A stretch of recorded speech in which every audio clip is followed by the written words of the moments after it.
Hello, I'm Dinus the Mirror.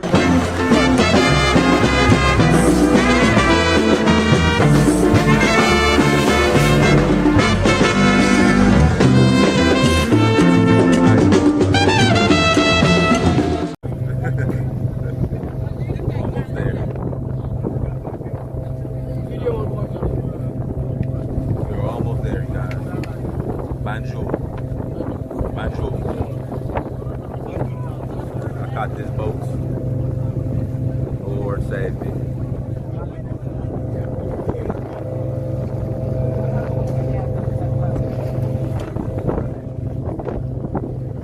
We made it, y'all. We made it to Banjul. Well, we're almost there, but we're gonna make it. I was nervous as hell, but we almost there. Last March. Yeah, so the last march I want for our black people is the march to the airport. When we're saying goodbye to the US, goodbye to the UK, goodbye to Europe. That march got to be the march that have an effect on their economy. You know, that's when they're going to be listening to us. Because if you research our spending power in America, you know, I mean, was it 1 point something, was it 1 point something billion a year? How much was it? 1.8 trillion, something like 1.8 trillion. Yeah. That's our spending power. You know, so yes, I respect Farrakhan, I respect what they've done for the Million Man March, but when we could get a Million Man March into the airport and saying goodbye, we're going back to Africa, we're going to develop business in Africa, you know? Okay, Jules? Yeah, and same thing in the UK, you know? When we get a million black people decide we're going to march to the airport, we're going home to Africa, we're taking our money and we're going. That's when they're going to be listening to us. That's when they're going to respect us. And that should be our last march, marching out of those countries. Let me ask you this last question. So a lot of people would say the solution is economic empowerment in America. So we say buying back the block. So buying back, you know, real estate, investing in real estate, investing in businesses. What are your thoughts on that versus... because people think what you're saying as far as buying airplane tickets out of there is crazy versus just buying back the block and controlling our own economy. Like, what would be your thoughts about that? Yeah. Well, what I'm saying, I mean, it doesn't matter what you buy in America. It still stays there on the soil of America, you know, and they're still going to control it there. Why don't we develop those same structures in Africa? We know that we're going to be there, we're going to be free. We're going to be free of the white man. Because when you look at America, I mean, when you look at that, the Black Wall Street, what have they done to it? And we can't even find ourselves to build back the Black Wall Street. So now we need to take our investment back to Africa. No point of leaving it in America, you know? Some of us are under this illusion that America is where we should be. England, Europe is where we should be, you know? But we shouldn't be there. We should be here in Africa, developing Africa, you know? I mean, when they designed America and Europe, it wasn't for us black people. No. They got us to build it, but they never include us in it, you know? So it's time that we now take our money and leave those countries. Leave Europe, leave America. Then they will speak to us. Then they will start talking about reparations. But when we're just marching in vain, it don't have an impact on the economy. So now, as I say, we need to have a million man march going to the airport.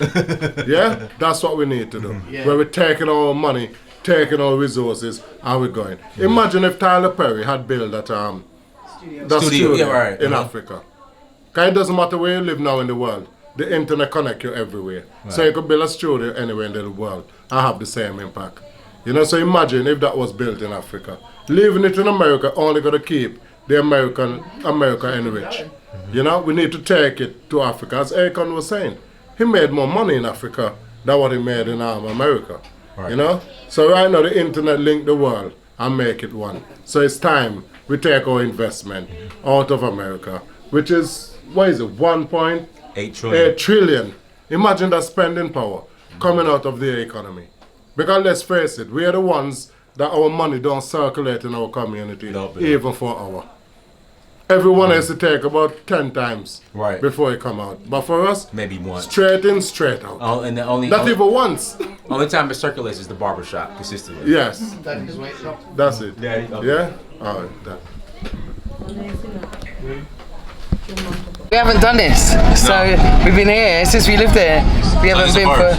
Yeah, no, I don't know when we're on holiday, like, but not since we've lived here. We haven't been to like a family's house for a traditional meal. How's the experience been so far? Excellent. Excellent. Loving it, loving it. Shout, let everybody know who you are and shout out. Okay, so I'm Juliet from my husband Adrian.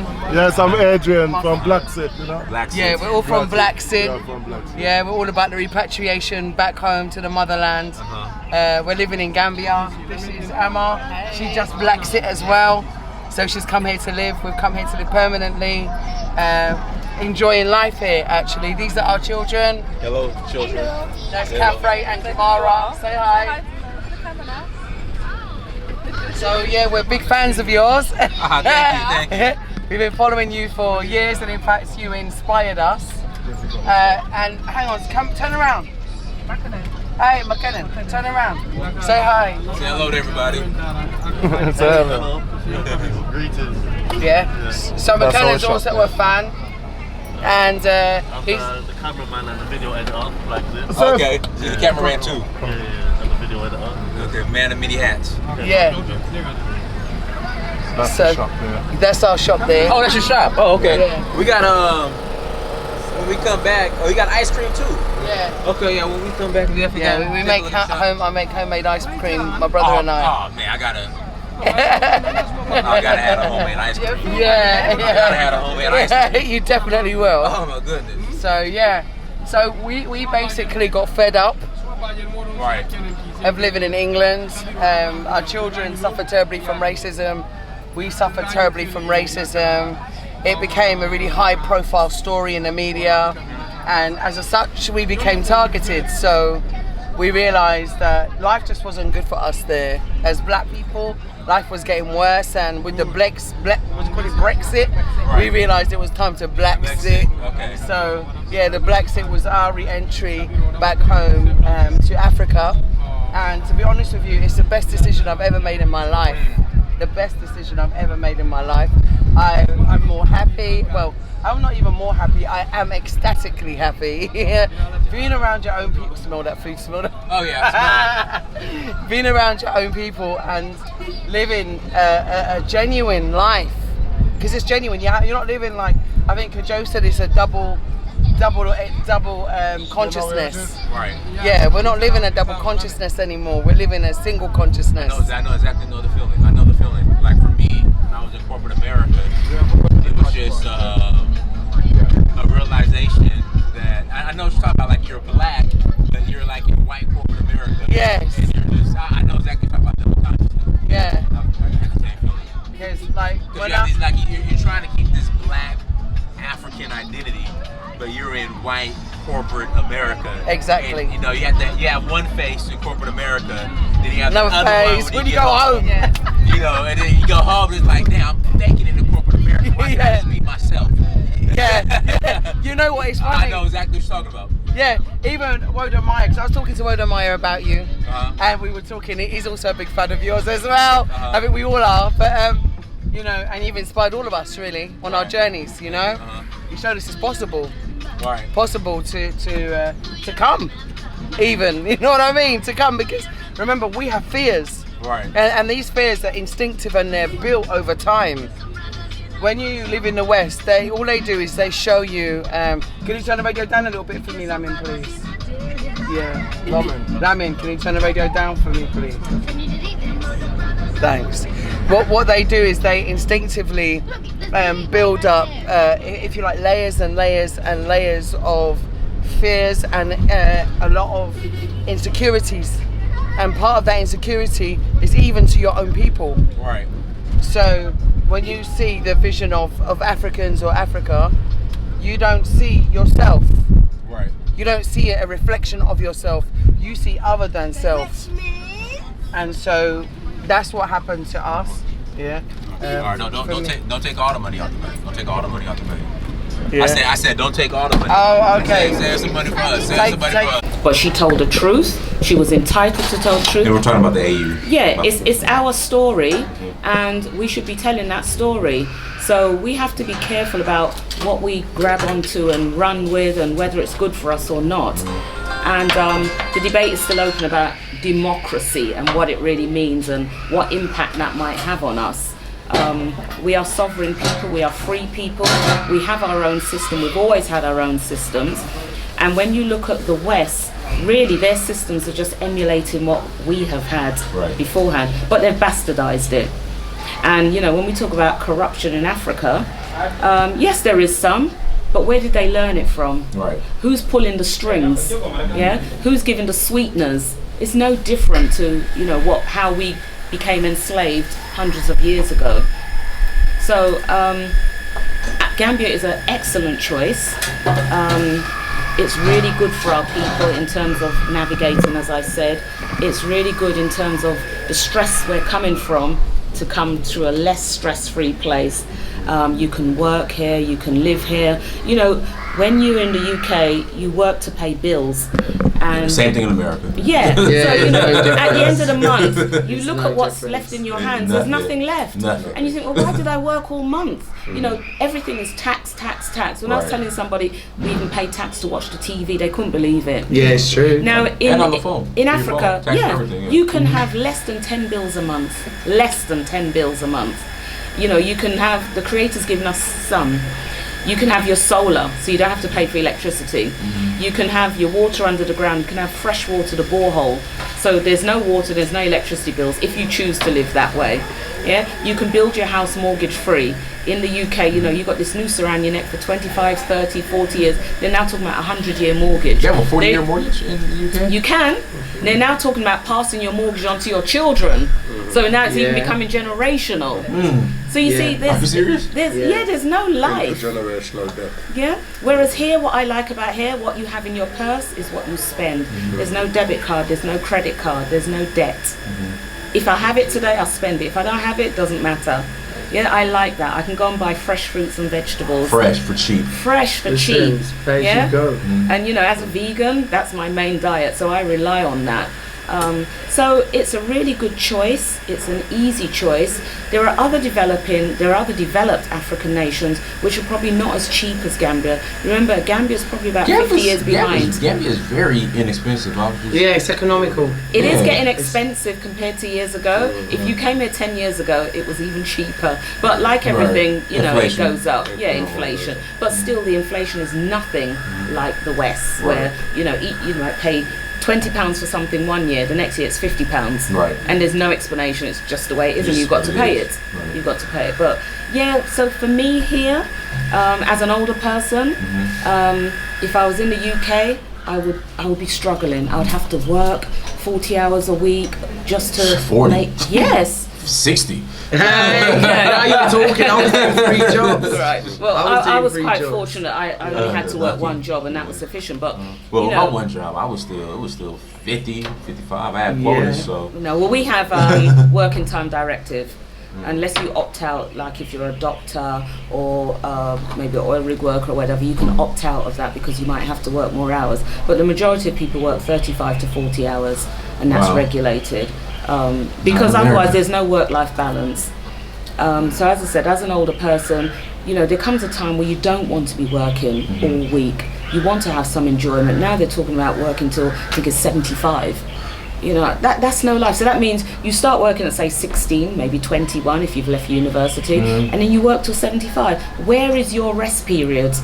There isn't any. You don't have one. There isn't any. You don't have So, you know, I would say to people, if you can, plan it so that maybe by 55 is the maximum and you get out of work. No, And then you 55 start is too enjoying- That's too old. I'm That's trying to too get old. that. Well, you know, not everybody, remember, if you don't have a particular career, you might not be able to do that. I retired at 50, but I was able to do that because of the career I had. But if you don't have that, you may not be able to do that. So I would say 55 is a good age. You know, I got my parents out of work by that age. Because, you know, as far as I'm concerned, you don't need to be working. Once your children get to a certain age, then you should be able to slow it down if you're able to. But you have to plan that, because some people may have started late, and, you know, I know people that have still got children under 10, and they might. The support issues from all ends, and more than anything else, stress.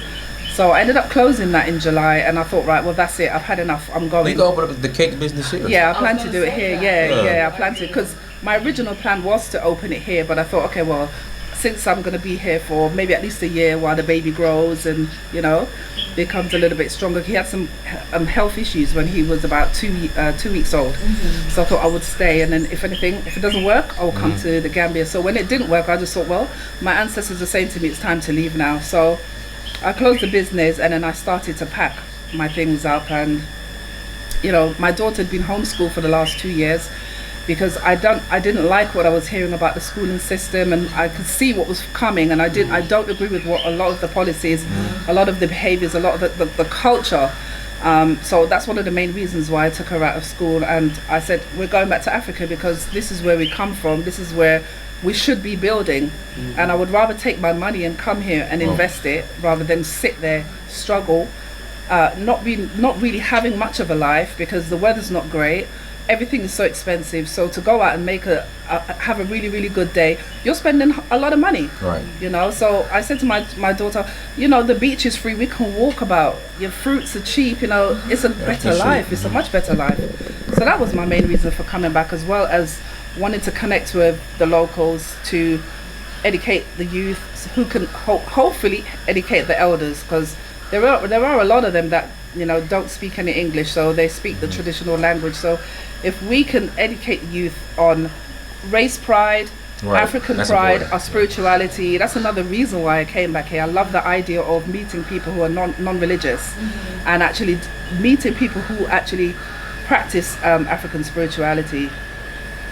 So I just feel like that's what we're supposed to do. We're meant to come back, reconnect, pick up our culture, let go all the other stuff that hasn't really benefited us. Right. Because our people have been praying, have been begging, have been, you know, handing out or waiting for somebody else to resolve our issues, and we're still suffering for it. Nothing has changed. So really it's us that has to do the work. We've got to roll our sleeves up and get our feet dirty. It's simple as that in order to build Africa back. So, you know, I implore everyone. I came out here on my own, no husband, with my daughter. Obviously I have good friends here, I call family. So I knew I had some support system to come back to. Not a lot of people have that. Right. But I just want people in the diaspora to know that, you know, don't let anything hold you back. Don't let your circumstances dictate your future.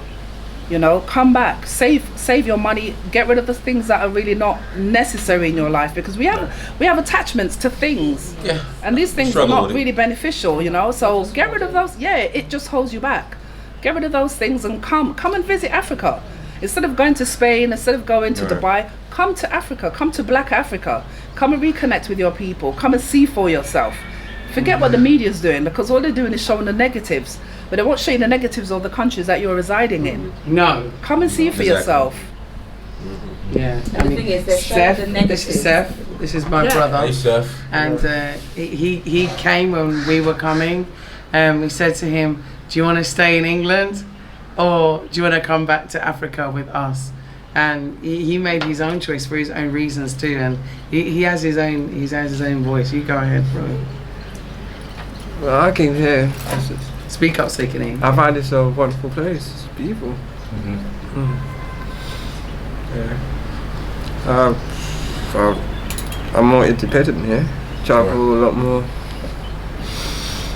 I find now I got my scooter, riding around. You know, learning the languages slowly. But he has responsibilities here. In England, you know, my brother faced challenges around disabilities and so on. And here, he's freer. He's just grown so much in the last few months. It's almost amazing to see how my brother is coping here in Africa compared to how he was coping in the UK. And I feel that his potential is unlimited here. Disability doesn't stop you from being who you want to be or doing what you want to do. You know, he manages our shop, he helps with stocking, he helps, you know, to make products, and you know, he's just a stronger person here. He's found his voice, I think. He's found his voice, he's found his